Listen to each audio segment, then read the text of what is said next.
Hi everybody, it's Irene with BrainStormAcres, and today is the day.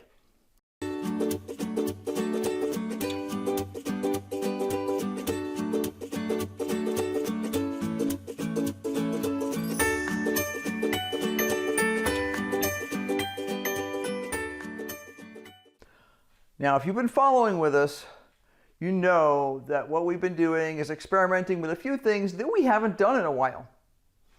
And one of those things was sprouting seeds. We used to do it a lot when we were first married. Actually, I think I did it before I was married too. Yeah. As a inexpensive way to get super fresh greens. Back then we lived in an apartment.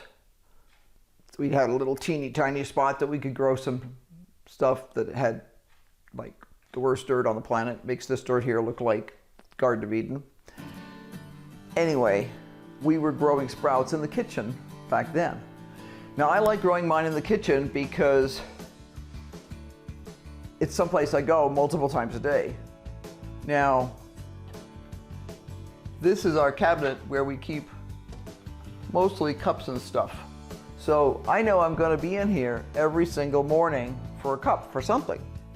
And it's really easy for me to remember when I open this, and I actually took out, I've got multiple sizes of cups. The bigger ones are up here, the medium sizes are over here, and the little teeny guys are over here. Well, we don't use the little teeny guys much at this time of year. We're still in that spring session where we're drinking large cups of tea or coffee at breakfast. So I took all the little guys out, stashed them someplace else temporarily, and I have my seeds in here for sprouting. Now, as you'll remember, these are just quart canning jars, and we put specialty lids on them.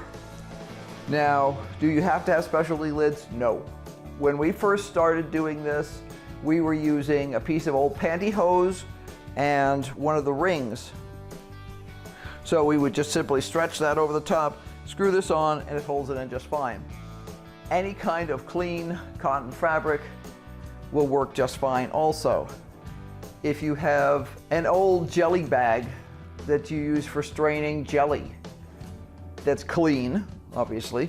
The fabric from that, if you don't want to use it as your jelly bag anymore, because I remember my last one died, and at the time I tossed it because I didn't have a need for it. Now I would save it because I could actually use that mesh. It was a food-safe plastic mesh, and what had died about it was actually there was some weird plastic on the edge of it that had died. So there's lots of things you can use. The big thing is sanitation. Now we're not talking lab sanitation here, but I just washed my hands, and I'm careful about what water I use. I'm not using some random water. This water here actually we pick up at one of those water dispensers that makes it a little bit cleaner than the city water.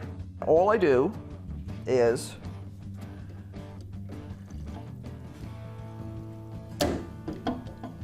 I'm putting in about 1 inch of water in the bottom. No, this is actually 1.5 inches, but that's okay. Then I'm going to put my hand over the end, and I always have it over something because this will drip a little. I'm going to swirl it around very gently. I'm not trying to beat it to death, I'm just swirling it around.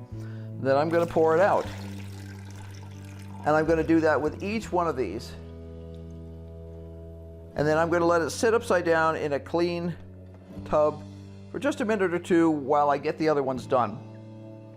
Now, this one is our mung beans, and you'll see how humongous this is. We are actually going to eat those for dinner tonight. Probably most of them, if not all of them. And when I wash these, I don't know if you can see this or not. There we go. You can see that there's these green coverings. Those are the seed coverings. I'm actually going to rinse those out mostly. They don't hurt anything. Some people like to leave them in. I'll rinse most of them out, but if they don't come out, I won't have a cow about it because they don't hurt you, obviously. They're a seed coating. But I'm going to do this with each one of these, and then once it's drained for a couple of minutes. Now you notice I'm not doing this over the sink. Well, right now the sink is full of dishes, so that's a good reason. We had a wonderful breakfast, but we haven't washed the dishes yet. But other than that, I save the water. And this water is all going outside on a plant. So there's my sprouts. You can see them in there. They've gone crazy.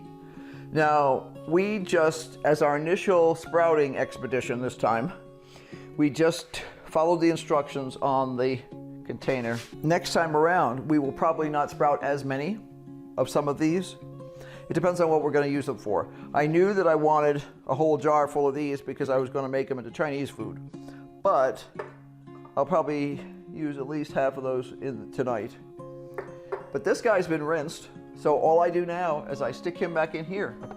And you just have to decide at what point you personally want to eat the sprouts. Some people like them shorter, some people like them longer. Some of the sprouts grow faster than others.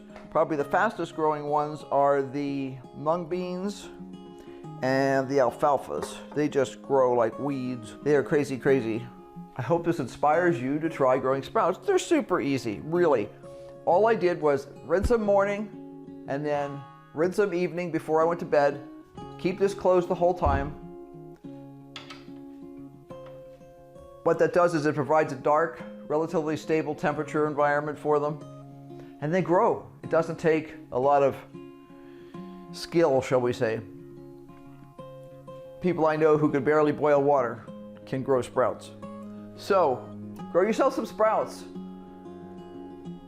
For the last several years, it hasn't been safe to buy alfalfa sprouts in the grocery store most of the time. If you like alfalfa sprouts on your sandwiches and stuff like that, this is the thing to do. You have to buy seeds that are certified for sprouting. They've been tested for E. coli. I think it's just mostly E. coli they test them for. Let's see, does it say on here? No, it doesn't. But it's, I know they test them for E. coli, and they probably test them for something else too. The whole point is you don't want to be getting something wet that was never designed to be eaten raw. And these are designed to be eaten raw, so keep your hands clean, make sure your jars are clean when you start. Make sure if you're using a random piece of fabric as a draining thing, I suggest dipping it in boiling water first and letting it sit for a couple minutes. That'll kill just about everything. So good luck, give it a try, and let us know how it goes for you. We're going to definitely keep doing this because I've sort of forgotten how easy it is to do this. So have a great day. Don't forget to like this, hit that notification bell, subscribe, the whole 9 yards, so you know what we're doing, because we're going to be doing lots of other exciting things.